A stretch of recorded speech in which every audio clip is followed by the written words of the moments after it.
editor at Gamasutra. Thanks so much for joining us today. And I'm Alyssa McElwain, contributing editor at Gamasutra. Hey, hello. Hi. Thanks for coming. Yeah. Thanks for All right. So if people aren't aware, earlier this week we ran our top 10 game developers of the year list, which is a very special list for Gamasutra because game developers are our audience. So you can just what's the best way for people to find this? I guess that you can just I'll drop it in the chat. Yeah, how about you do that? Yeah, I'll drop it in the chat. I've got it right here. Use technology to do it. Yeah.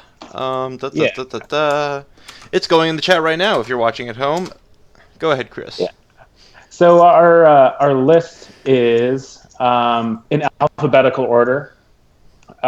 We don't rank there's not a best developer where we don't say, hey, this one just edged Blizzard out of slot 3 or anything like that. We basically select developers in a discussion that we have every year with staff and contributors.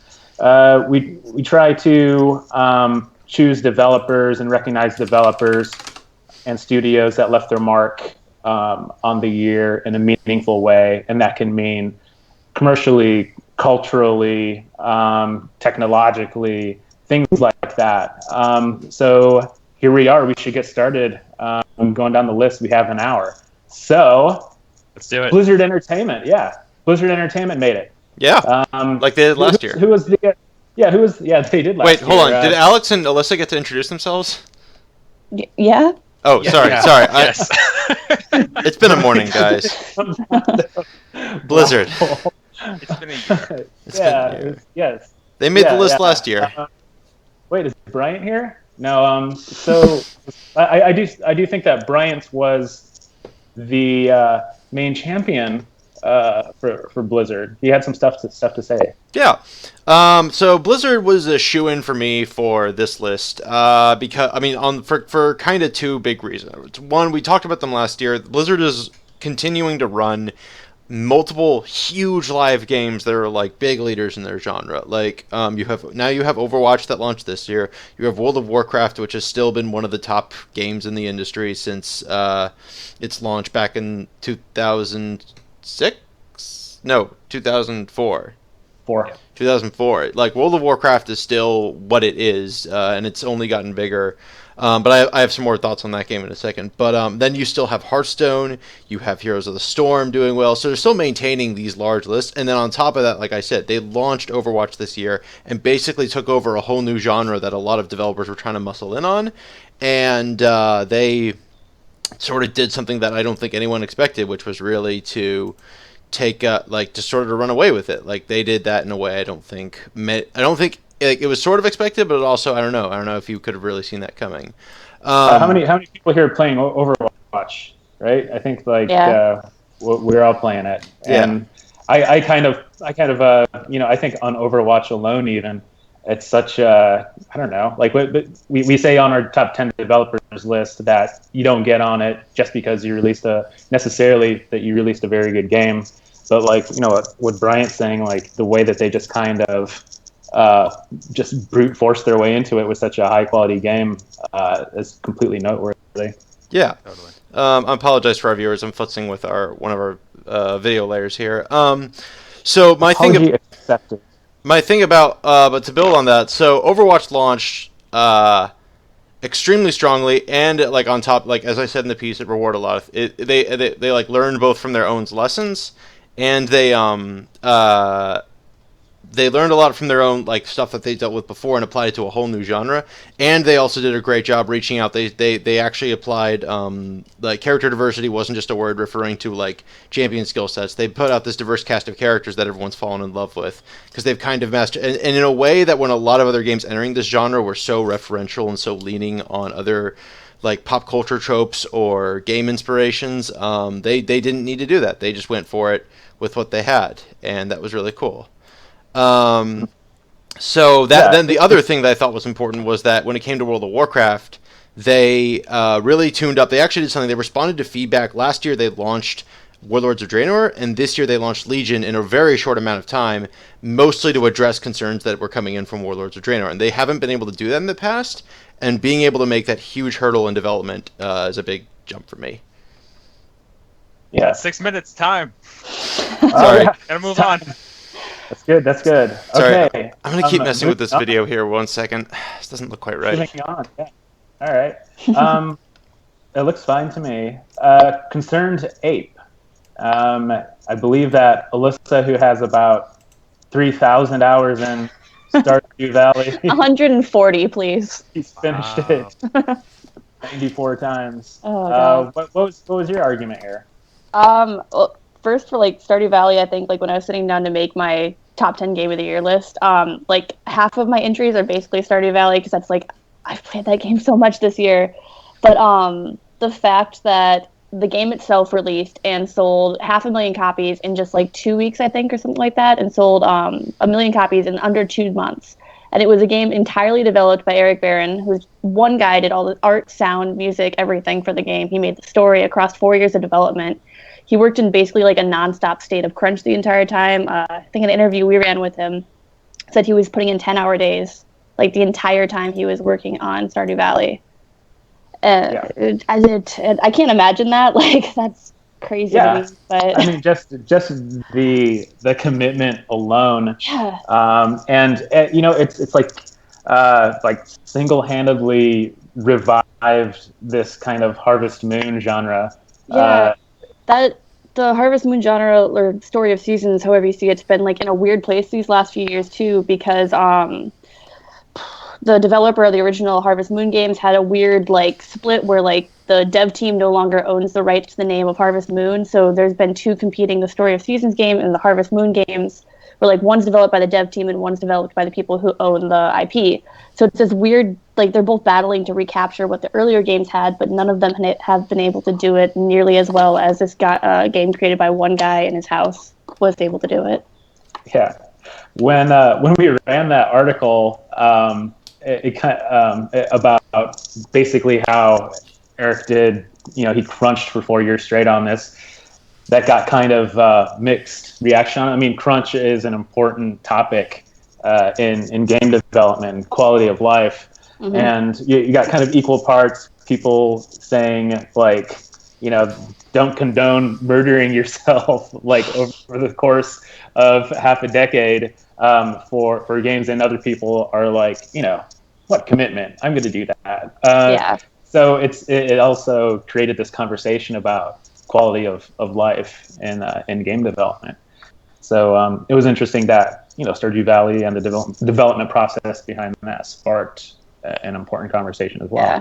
I'd be interested to see how what comments he has going forward into 2017, because I think today or earlier this week they launched it on Xbox One and PC also, and he's still working on updates, which have so far been free for the game, and just adding a lot of new features. I think there's a multiplayer component coming eventually too.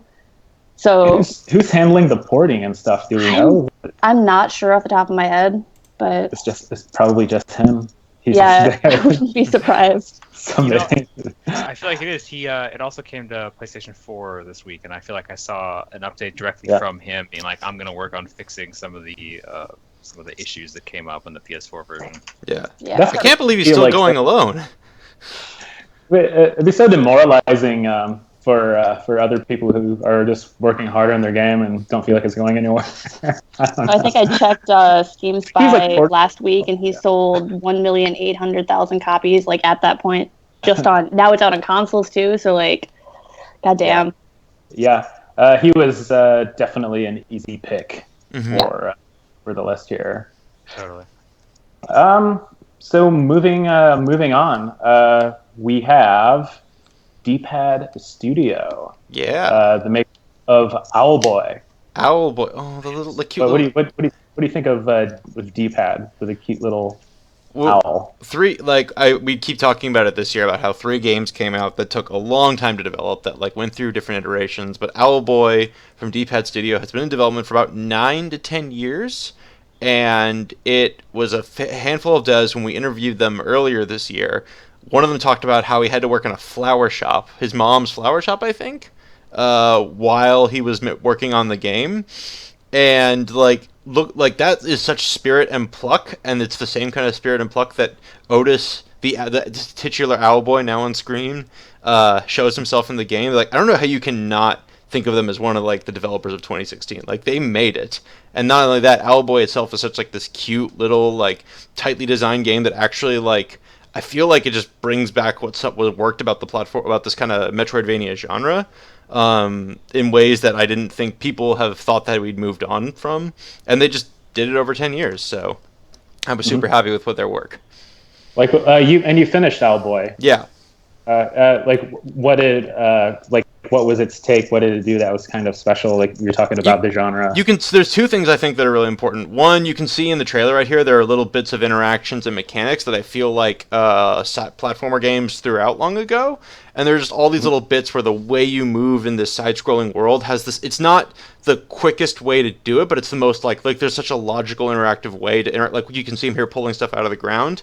There's a lot of little mechanics in there for puzzle solving, combat, etc. that just are delightful to experience. And I can't think of many other games that played it. And the second thing is, it sticks the landing on the story so well that it's kind of a reminder that like this type of game has a huge amount of potential for not just like challenge and repetition and master, but there's a lot of meaning you can pull out of even two-dimensional side-scrolling space, which sort of comes from the fact that it's sort of another thing it does well to do that is that it makes the whole world believable as this two-dimensional space. Like, everyone's world seems to exist on one line, and they really stick the landing on that. I liked how, like you mentioned, they're working in flower shops, and when we interviewed him on Twitch like a month or so ago, just talking about like a period of time that's like around a decade, all the things that happen in your life. There's ups and downs, and it was interesting hearing the people behind the game talk about, oh yeah, like there's this part. This is a tough part in my life, and that's reflected in this game, which it's a cute looking game, but there's also some like darker, like grim like aspects to it as well. Characters are like so mean to you in that game. You just feel so bad. Yeah, isn't that interesting? And it's just kind of like they're almost just taking it like they just feel that's how they felt. They felt like they're just not doing good enough. Yeah. Sometimes. Flipsider and Benjo both wanted to point out that the game is also just so beautiful. Like, and is I think is only amazing by nature of they started developing that on XNA, like the old Xbox 360 indie development kit, and they still turned out like this beautiful functional game. Yeah, it's definitely the animations, and it's completely beautiful.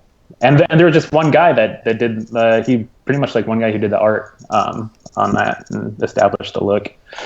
So yeah, D-Pad Studio, congratulations! Woo! All right, we're moving right along here. Game design. Speaking of people who take a long time to make games, I can speak here. Chris Baker isn't with us, but he and I really pushed for them to get on here. So of course they're the developer or one of the entangled entities that were behind the development of The Last Guardian, and it's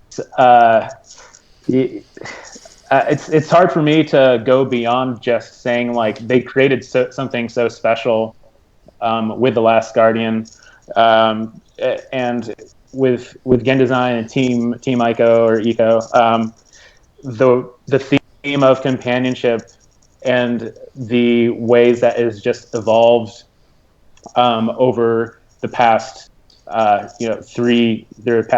three games is really noteworthy. So you kind of start out with Eco, and you've got this companion. She's this girl, and not very autonomous. You have to lead her around quite a bit, and then it kind of evolves into this relationship with a horse in Shadow of the Colossus, and this horse kind of has a mind of its own in some ways, and then you really get like this different relationship with a very autonomous giant beast thing, Cat Dogosaur in Trico, and I just like the idea of continually developing a theme over the course of 3 games, and then I think that with all of its problems, technical problems and issues, I think that The Last Guardian is just the peak of what Fumito Ueda was aiming for, and I hope that he and whoever he works with keeps on developing it. I don't really see anything like that in games as far as like the whole companionship aspect. You said something interesting when we streamed the game last week or the week before? Whenever it was, you said something that stuck with me. Is the game trades off a lot of what we would call conventional or modern level design in terms of lighting, layout, effects, in order to let companionship take hold. So the AI winds up helping you navigate the levels in a way that you can't do without it, and I thought that was fascinating. Yeah, I mean, it's. I made a joke that like The Last Guardian should win the best unintuitive level design of 2016. Yeah, because it really does have you wandering around quite a bit.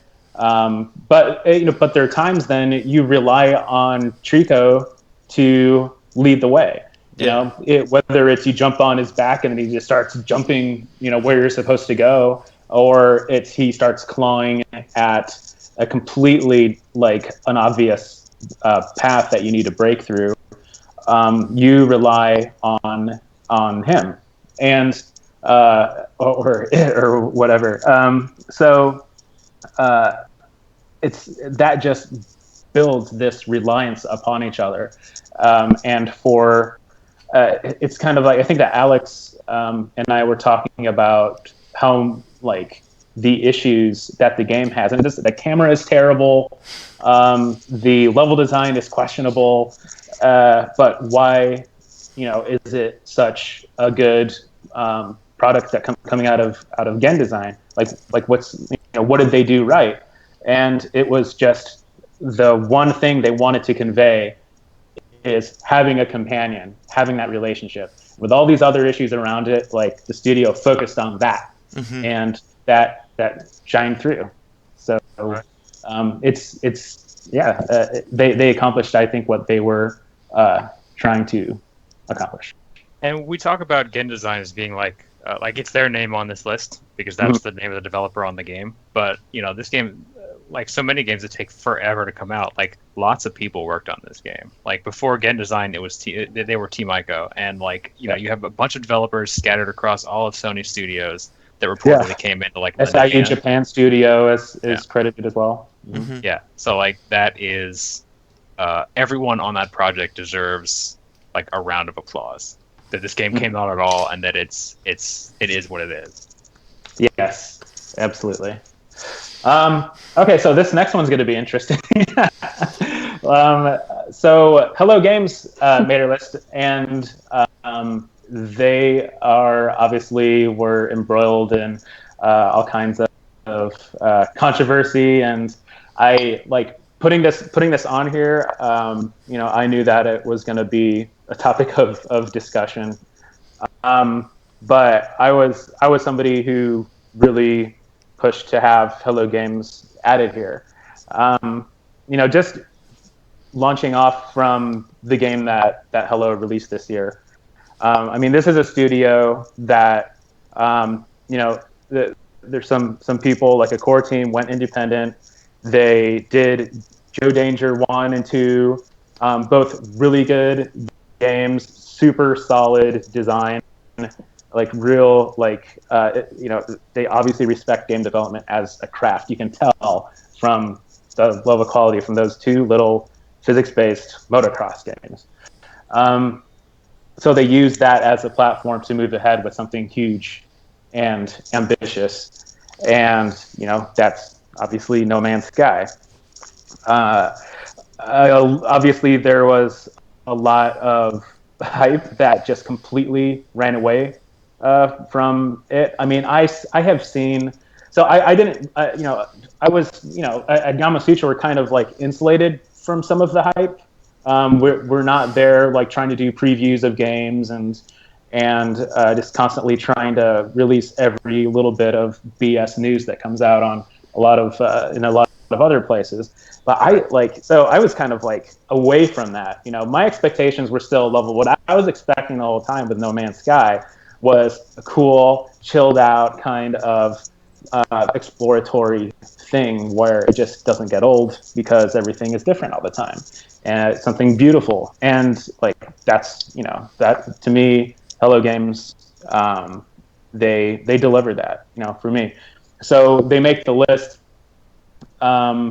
because first of all, like procedural generation. I mean, procedural generation is just like a concept, but we see different implementations, and we haven't seen like this level of implementation for procedural generation in any other game at this level. Like, I don't care like what you think about the hype, your expectations, but go on GDC Vault and see how they did the art on this freaking game. Like, appreciate it. Just like appreciate what was done here.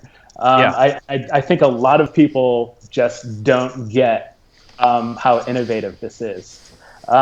So there's that. I mean, just as a game developer and talent, they have their shit together. The other reason is because throughout all of this, the controversy and let's just, I mean, there was harassment. There was like threats and stuff when it was delayed. I mean, yeah. I think that like people it was just so off the rails. The expectations for this game that there was just no coming back after a certain point. And you can put that to Sean Murray being ambiguous about things or whatever. But that kind of thing, like the harassment thing when there was the delay and even after when the game came out, it's completely unacceptable. So, but I'm just kind of going off on a tangent here. They're not on the list because they got online abuse targeted at them. They got on the list because when people said that they were talking too much or promising too much, they shut up. And then they got in trouble for shutting up. And then they just worked on this big foundation update. So I just released my my top 10 games for the year, and you can go see that on the site right now. And No Man's Sky is on there. It's like they would have made the list for me. Like the game would have made the list without the foundation update. But the fact that they put their nose to the grindstone, they didn't abandon the game like people were afraid they would, and they come out and it's a substantial, meaningful update. So I kind of felt like they belonged on here because not only the achievement of like what they did as a studio with procedural generation and making something that's really endlessly beautiful, but they're also on there because no matter what you think about the marketing of the game, like they persevered through it. And I think that if you're a game developer and you're encountering something similar to this, or you're afraid that something similar backlash can happen to you, I think that you can look to Hello Games and be like, you know what, if Hello Games got through this and can end the year where they're nudging the conversation away from the negativity and back to talking about players talking about the game, then I think that's a good example. Like then other developers might be able to overcome, these difficult community relationships as well. Yeah, absolutely. Yeah. You mostly covered what I had. So I just I feel like what Hello Games built is remarkable, and whether you like it or not, like I picked it up and played it for 10 hours or so and put it down. Like I'm not a huge fan of it, but that game is remarkable. Nobody has made a game like that before, like a procedurally generated universe with that kind of depth of detail. And even if you can question the wisdom of Hello Games' approach to marketing that game, but you cannot question their their achievement. Like that studio started out pretty small. Like I don't know how big they are now, but coming off of Joe Danger, they were like what, 4 people, 6 people? Yes. So that's amazing, and far and away from concerns of whether they delivered on a certain promise or carried themselves in a certain way or made even a game that you think is good or not. They did something remarkable, and that merits their place on this list. Like they ought to be celebrated for that. Yeah. Okay, so next we have a little company called id Software. Yeah, Alex, you wrote up the entry on this, but I was totally behind this one, also. Yeah, I think we all were. It is really interesting because before Doom, they hadn't released like a new game in half a decade. Like Rage came out in 2011, and so like and that I wouldn't say that Rage really set the world on fire. Like it has a legacy in the game industry. Like that studio defined first person shooters to the point where for a long time they were just called Doom clones.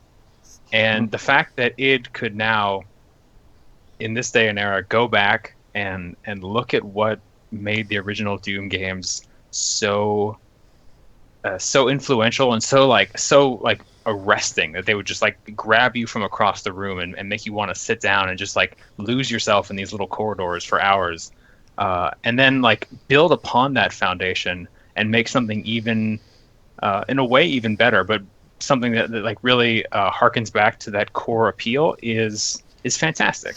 I was tapped to write this, and I wrote about how in the last year or two, especially, like remasters and remakes and that kind of stuff have become relatively commonplace. But it's rare for a developer to really do justice to the original work, much less improve upon it.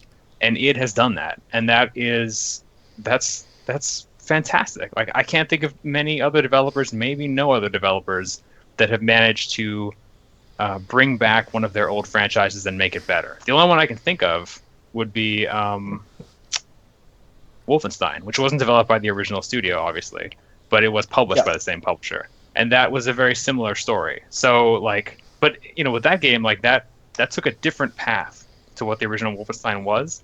2016 Doom captures what made whatever it was, like 95 or 92 Doom great. Yeah. But it's well suited to modern machines, and it provides an interesting look at how first person shooters could have evolved if we hadn't gone down like the military shooter, like stop and pop, like third person stuff. Like it's like a game out of time. It's amazing.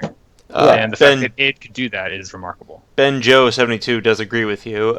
Someone who played both the first Doom and the new Doom. Yeah, it's interesting. And Doom was a game that I put on my top 10.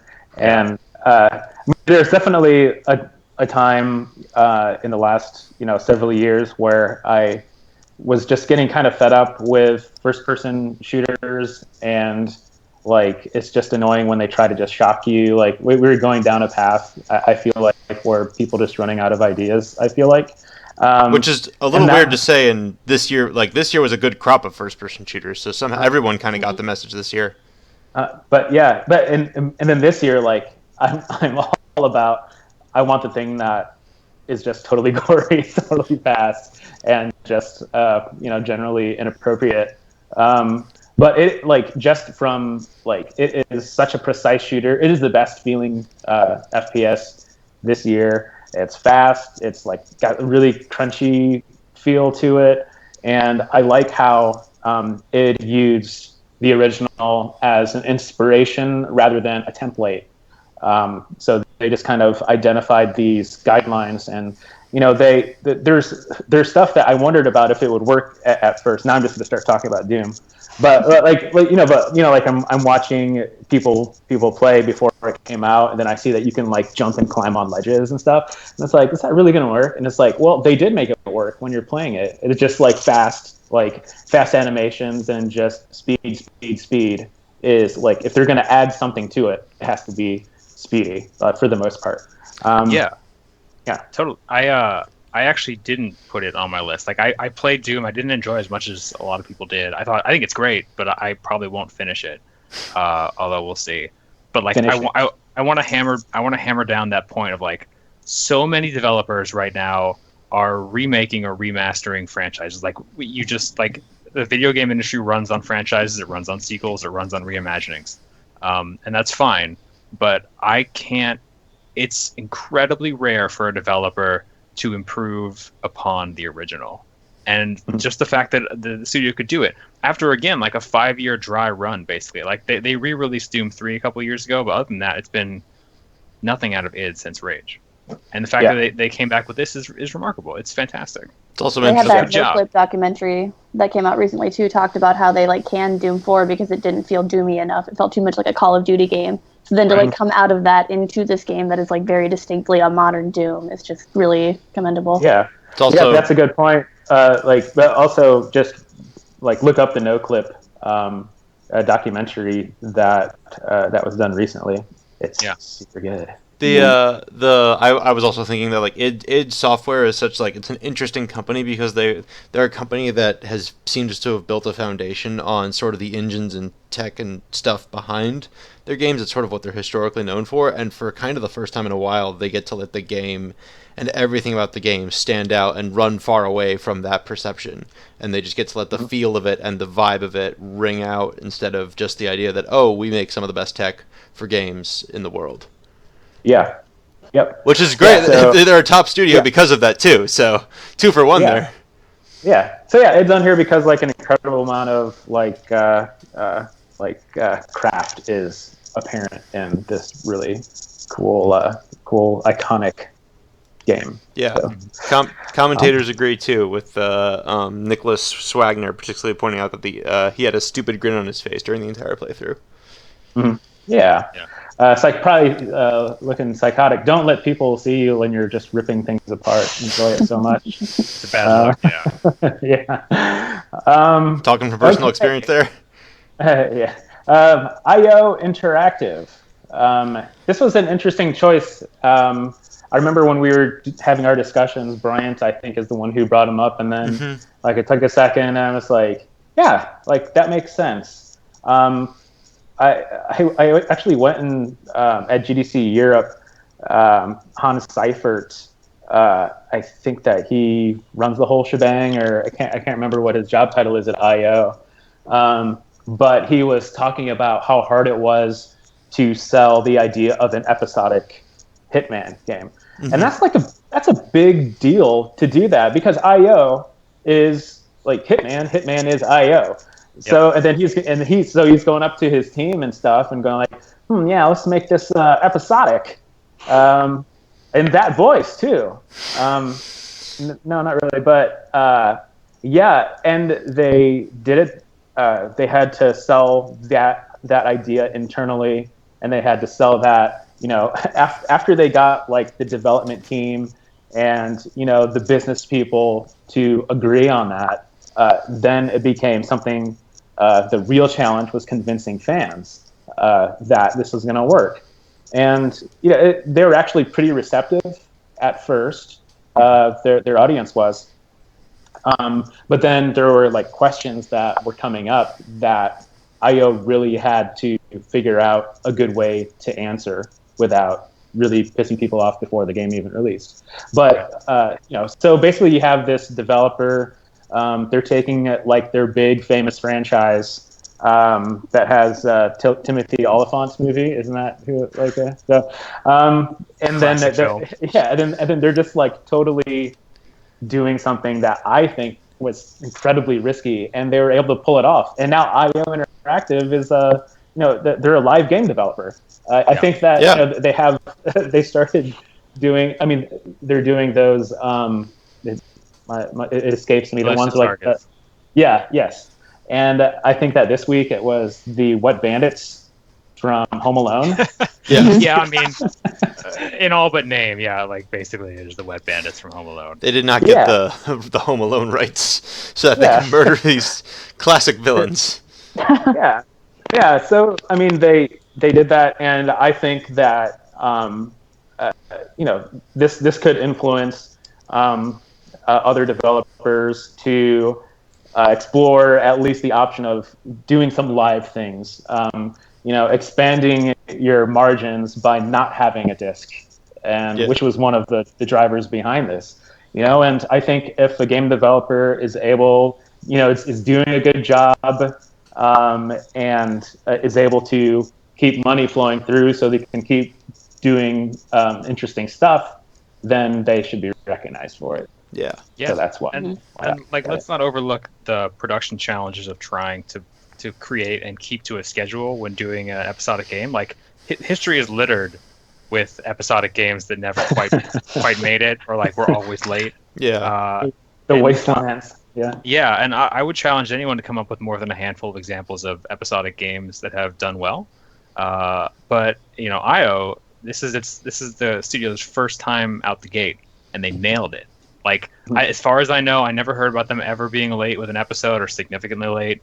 Every episode was a big deal. I always heard about it, which is something that a studio like Telltale and stuff tries for, but with the sheer volume of stuff they release at this point, is unable to engender. And like, as you mentioned, Chris, like IO has integrated some of the design philosophies of live games, like from mobile and stuff, where you're just constantly keeping people engaged with your game by creating new little events and mini contests and stuff. And IO has done it perfectly. It's worked. Like, it didn't backfire. They were never late, as far as I know, and everyone loves it. And if we think back to the end of 2015, we were hearing about them wanting to try episodic, and we were like, that doesn't sound like a good idea. That's not a Hitman game. That's not. That sounds a little crazy. And we were wrong. It's just it's so crazy. It just might work.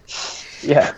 They kind of flip that whole genre too, because if you asked me to name any episodic games right now, they would all be like visual novel adventures like games. It's Telltale, Life is Strange, all that kind of thing. Like, it's not the kind of game you'd expect like an action shooter to be in, or a stealth shooter, however you play it. But it really just worked. Yeah. And also it keeps the conversation going for a really long time. Like, I see people just every now and then, talk about, the new Target, and, just on Twitter. I mean, game developers are, that I respect, really into the game. Yeah. So good job, IO Interactive. Kudos. Thumbs up. IO. Yeah. Moving right down. We're doing pretty good here.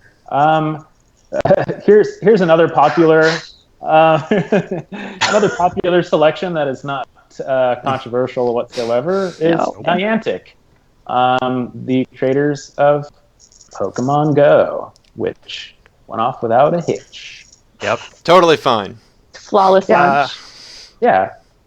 Who wants to start on this one? I do. Hey, I did hello. So I got this because Cool. I was I was someone who went from I rode this roller coaster in a sense. I did not care about this game. I downloaded it. I was hooked on it. I used too much data for it, and then I found the limits of it, got off it, and then just have now gotten to watch everyone else complain about it. But that's the game, and we're here to talk about the developer, Niantic. Niantic being formerly Google-owned company, run by basically the people who made Google Earth, who their previous game, Ingress, was the ARG that used real-world, that had players submit real-world data that it could turn into this spy versus spy kind of game. And then they took all that data and after some filtering and then some more filtering after they launched, because churches and people's homes became Pokestops, they used it as the basis for Pokestops and gyms to send people around the world and meet each other and catch Pokemon. And for a magic moment there, that was like fire. That was new, radical, like it got people together. I had so many fun interactions. Niantic got me to talk to more strangers about things that I take joy in than any other game has. Even at PAX, even at conventions, just going to a park and realizing there's 3 other adults playing Pokemon, and then you swear and swap info about where to get certain Pokemon. And that was such a good loop. It wasn't without, there were flaws all the way down there. The launch was rocky. There were safety concerns over Pokemon Go. Literally the night it launched, there was a lore-based robbery. I was just surprised it happened so fast. But lore-based robbery. Yeah, so they dropped a lure so that people would come to the Pokestop, and then they mugged him. Okay. Which was I just... thought I thought you said lore, but that hot Pokemon lore. Team Rocket just came after him, and Team Rocket's blasting off again. I think the story of Niantic is interesting because I really feel that we're talking about what's essentially a software company suddenly stumbling into the game space and dealing with all this stuff. There's a lot of talk about how the updates aren't quite what people want. Like, they didn't really get into the live event stuff until Halloween, when I guess they realized. Can't guess why it took them so long. Maybe it was a tech challenge. Maybe it was realizing this was when they could boost revenue. But you have people complaining about like the fact that the geolocation stuff was changed, like tracking down Pokemon was changed because it was taking so much server space. They had to figure out how to interact with a community that was basically hacking into their API and building their own GPS system for the game. And those are huge, huge challenges. Like, I think most of why Niantic belongs on this list is that they did something that really didn't exist before, smashed into success, and then proceeded to crash into all the problems that came with that success. So the game itself, I think, is up for, like, if it shows up on your top 10 list, I think that's kind of a different question. But the company itself and what they pulled off you can't talk about 2016 without talking about Pokemon Go. And for all the reasons we just discussed, I think that's what makes Niantic a special company. Yeah, I mean, Gamasutra, our mission statement is to cover the art and business of game design, right? Yeah. And like half of that is the business of making games. And whether you like Pokemon Go or not, whether you played it or not, you have to recognize that this company nailed it. Like, they built a game. I played Ingress. I live in the Bay Area. I was in San Francisco. I played Ingress. The one city where Ingress is functional. Yeah, Ingress That's is pretty not true. good. There's some other cities, but... I liked Ingress. Like, actually, it's a cool idea. But it never got the same traction. And the fact that they went out and built upon that framework with a license that seems like a perfect fit for the game they had made. Yeah. Is brilliant. Like, that was a canny, sharp business move, and it paid off in a huge way. Like, it shaped the world for a few months. Like, you had tourism ministers in South Korea like telling people to come to their town to play Pokemon Go. That was so great. There's only one town in South Korea that can actually play Pokemon Go in, because the rest of the city doesn't give out its mapping data or something. The rest of the country, because of how close it is to North Korea. Yeah, like, for better or worse, how many studios can say that in their lifetime a presidential candidate has talked about playing their game or not playing their game, or use their game as a way to get out the vote? Pokemon Go to the polls or whatever. Yeah, she was like, "I'll find out how to get gyms at the polls," and I was like, "Oh dear." As Nicholas Wagner points out in chat, Pokemon Go, the game that created a need for the external phone battery industry. Yeah. So, there you go. It was. I think it's one of those events where you talk about it was an economic force, not just a. Because like Chris, you keep bringing up the fact that like small businesses got boosts from Pokemon Go. They're partnering with Starbucks and McDonald's now. Like, that's not insignificant when games can shift local economies. Yeah. Or were destroyed by Pokemon Go. Like, if the competing business next door had a lure or whatever, like, people would have terrible business. Mm-hmm. Yeah. So I wrote a story shortly after I joined up here that was talking about how Pokemon Go, the like millions and millions of users that play the game, instead of like usually where a new game will come out and that'll take users from other games on the market, this was bringing in entirely new players who don't usually play smartphone games to start doing this and bringing people to like mobile gaming as a whole. Yeah, I remember. I had my dad texted me to say that he was driving around with his brother catching Pokemon, and that was like this really surreal moment of like how the impact of this game has actually hit. Yeah, it's Did you just delete the app as soon as your dad Not said cool, that it was cool? Dad. How am I supposed to rebel if you just take part in all of my hobbies? Yeah, so Niantic. And by the way, like, I kind of like, I don't really like how dismissive people get about, it's like, oh, they just slapped Pokemon on top of Ingress. It's like, yeah, they did. It was like, that's so hard. Yeah. That is so hard. Ingress isn't easy to make. And that probably wasn't an easy deal to make. Like, remember, Niantic partnered with the Pokemon Company on this, and like, I can't imagine that company is super excited to put its stuff over another studio's game. Like, that's also, hey guys, let's make a game where we send kids out into the wild. That's a great legal liability issue. Yeah, maybe which we There's wrote all out kinds of about. Interesting. Yeah.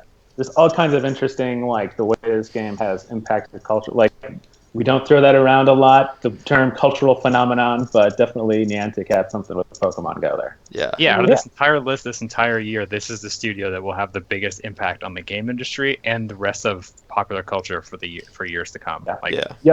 No question. Yeah. So next, a bit of a different company, Alchemy Labs. I'll start off on Alchemy because I really like what these folks are doing. I feel like I'm kind of, just because I ended up getting all of the VR hardware sent to me, that I kind of became the resident VR person, which is totally fine. But man, when you play so many VR games that are out right now, you start to really appreciate just how good Alchemy Labs is. Their approach to VR development, like just how world class it is. So the VR game that they're known for right now is Job Simulator, and I'm sure that everyone's seen it, or a lot of people have seen it, but it looks like basically a big Fisher Price like playground type thing, and that's very on purpose. It's an interesting design standpoint because like these bright colors, you want to just grab stuff and move around. Like all these things are interactive. So you play that game and you go from playing Job Simulator to, for example, Batman, which is fine, but you start reaching for switches and they don't work, or you reach out and you try to use something and then it doesn't work in the same way that it visually advertises to you. So that's called affordance design. And the only way that you perfect your affordance design is to have people constantly come over, play your game in VR, have them over to your house, drink some beers. This is like what they do. Like they invite people over, like they take the game to events, and they make a note like he tried to pull the pipe out of the mouth of the floating robot and the pipe didn't come out. Make a note, and then they make it happen. And that kind of thing isn't easy. I mean, the attention to detail. I mean, the game is just like absurd, but there's so much good craft in it. Mm-hmm. So yeah, I mean, it's on top of that, I also note in our article, aside from really, really good, definitely market leading interaction, VR interaction, they also are trying to figure out other problems in VR and trying to find ways to solve these problems. They have a thing called, let me read it here, depth-based real-time in-app mixed reality compositing. And basically what Whoa. Yeah. So one of the problems with VR, right now, obviously it's a nascent industry right now. So, but one of the problems is the marketing of VR. Like, how do you convey the experience of playing a VR game when it's just this thing that's strapped to your face and you're looking at a screen that's about an inch away from your eyeball?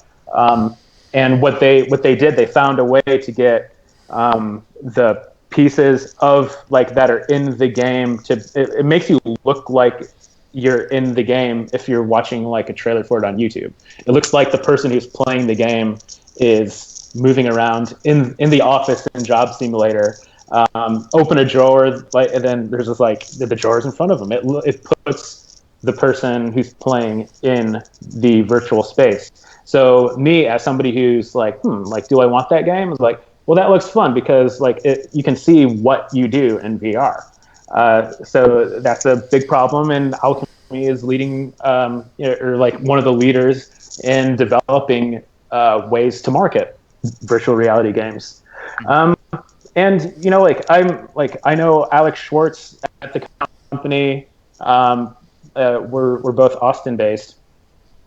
He's always and the rest of Alchemy Labs is always trying to be engaged with the development community.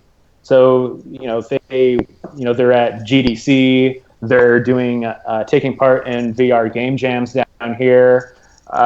They're really trying to cultivate something and share the things that they learn. about this brand new space. So yeah, for me it was like they were a pretty easy pick, just because if 2016 is the year when virtual reality goes commercial, and it's just this big conversation, Alchemy Labs needs to be recognized. Definitely. Yeah. Period. Yeah.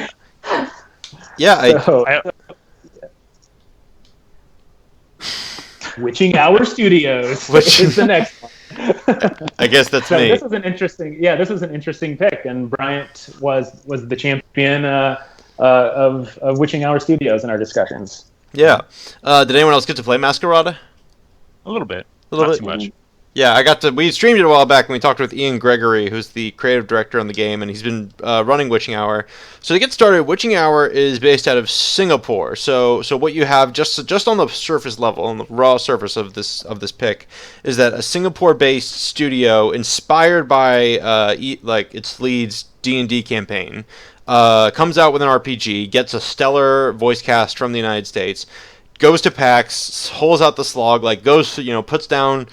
puts in the work, and puts out a game that's pretty dang cool. Like, this is a part of the world we don't get to talk about very much. When we talk about Southeast Asia in general, we're talking about live games and games that are sort of catering directly to the local market.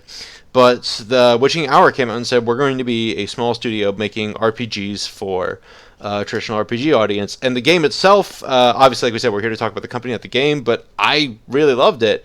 But then you have to find out more about what they went through to make this game, which is they kind of had to stand up to their own government. Now, we've covered the story in 3 parts. First, there was my initial interview with Ian, where he told me that people from parts of the government were coming up to him at events and going, hey, maybe you shouldn't include, and I forgot to include what they were coming up about, but they're saying you shouldn't include a gay character in their game, because what you find out as you play through the game is that one of your comrades was in a relationship with another man, and that's one of the driving parts of his character. But it's a key part of his backstory and for why he's doesn't trust you, or isn't always willing to give you all the information. Like, what he's really fighting for is this life that he once had. It's a really well written thing, but people from the Singaporean government were apparently telling Ian, maybe that's not a good idea, because Singapore has legally had rules against including such characters in their stuff. A few years ago, it was Mass Effect that came under the distribution radar, or Dragon Age. One of the BioWare games had its distribution was unsure in that country because of these laws. But what happened was, what the follow-up was, Ian told us this, and then our own Catherine Cross had talked to Ian at another PAX, and then Ian told us about this, was because we had that conversation with him, they had a conversation with the actual government body legislating this, and though it didn't turn into any action, it didn't turn into any punitive action or explicit protesting, but they did have to go through a process during development where they had to say, we want to keep this character in our game, and now we get to talk to the people who are making these decisions about how other people get to do it. So it wasn't the biggest fight ever against a government, but it was I can't think of any other game developer this list besides maybe Niantic, who had to deal with government regulations like that, who had to deal with, and especially to defend something that I think is really important in 2016. EA just won an award, and I mentioned this in the tidbit. EA just won an award for being one of the most LGBTQ friendly workplaces in America, not just in the games industry, in America. And if we're going to champion a big company for having a whole HR department who can take care of its employees, in some senses, I think it's worth cheering a small studio from the other end of the world that had to push against the popular tide in their own country to make it happen.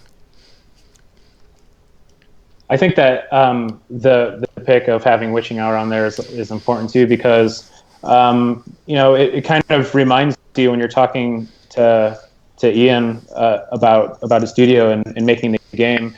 It reminds you that games are being made all over the world, and like all art, it's being influenced by their immediate surroundings. Yeah, and that was one of the points that he brought up a couple times. Just how the just even the way the apartments are set up had an influence, like in Singapore, had an influence on him. So it's important, I think, for everyone to play games from all over the world, and if you can learn about the people who made them, like particularly if they're from a place that's completely separate from you geographically. Yeah, totally. So, well, we did our top 10, and you know what? We must have been going a little bit fast because we're 5 minutes have 4 early. minutes left. Oh my god! Efficient. we are good. You have We can wasted talk about music for 5 more minutes then. Yeah. I think that if we wanted to, we could start talking about Super Mario Run, but maybe we'll save that for another time. Well, what do you? I guess let's close on an all-encompassing note. Let's bring it all back in. I guess what did you all think about this list in terms of what it represented as a whole for the industry? Like what ties these companies together, even though we nominated them for such different reasons? They make video games. Oh my God, Alex, I can't go anywhere with you. What made 2016 for video games? Yeah. I hate these questions. I think that there isn't necessarily a common thread among all of them, other than they make video games. But I think that's really cool because I like doing this every year because then you think about okay, kind of what are our guidelines? There are developers who made cultural, technological, and some like a commercial impact on the game industry. And I'm looking at each one of these, and a lot of them are on here for really unique reasons. You have one on there because they are a socially aware company that is doing important humanitarian things through the development of their game. We have another one that we praise because they were really good at developing games where you rip a demon's head in half. So that is the kind of variety that you can expect from a Gamasutra top 10 list. But yeah, I think, but in all seriousness, overall, I think it just shows that the impact overall that games can have, not only on us as individuals, but just like the world, as cheesy as that might sound. Absolutely. I love it. Yeah. And I want to say something. I noticed in chat earlier, and I noticed when this article went live, naturally everyone jumps in and says, that's wrong, you should have this studio there, or you overlooked that studio, they deserve kudos. I'm like, we don't think you're wrong. Like, if you could see into the meeting we had about this article, the actual list that we pulled these top 10 from is probably 20 or 30 studios long. I think anyone that shipped a game this year deserves to be recognized and applauded. These 10 were selected because they represented something that we thought was important to recognize. There are a number of studios that spent years and years and years shipping a game that came out this year, and that is an achievement. And we happened to select Gen Design and Concerned Ape because and those D-pad. Particular ones, right? And D-pad, sorry, because because those you have to pick some at some point. You can't just. We couldn't just. If we'd made a list of every studio that we thought was worth nominating, it would have been the entire website. Yeah, it's true. We were switching stuff out up until the last second. Mm-hmm. So that's not an apology. I stand by our article. It's great. You should go read it. But also, if you shipped a game this year, great job. Mazel tov. You're amazing. Yeah. It's incredible games ever get shipped. That's fantastic. Yeah, absolutely. Yeah. Well, you've done it. Yeah, I think that's it. Yeah. You've wasted another perfectly good hour listening to Gamasutra. Blatantly stealing from Car Talk again. But thank you all for coming. We'd appreciate if you could subscribe to this channel because then we can deliver to you more easily our developer interviews, some gameplay commentary, and roundtable shows like this. So please, if you could click the subscribe button down below. We also each get $1 for every subscriber. No, we don't. No. Oh, okay. No, you get nothing, Chris. Go home. You are home. We get a little shot of joy. Get a little. I do. Oh my god, I'm addicted to that subscriber list. But I just wanted to say thank you all for coming. We're hopefully going to have one more show where we talk about our top 10 games list. But then after that, we're going to be taking a break for the holidays because we're going to be traveling all over the place. I'm Brian Francis, contributing editor to Gamasutra, and in order, Chris, Alex, and Alyssa, could you sign yourselves out? In order, I am Chris Graft, editor-in-chief of Gamasutra. Goodbye. Also in order, I am Gamasutra editor Alex Waro. Thanks so much for watching. And I'm contributing editor Alyssa McAloon, and yeah, what they said. All right. Thank you, everyone. Hope you have a great day. Thanks, have a great everyone. weekend. Yeah. Bye. Bye.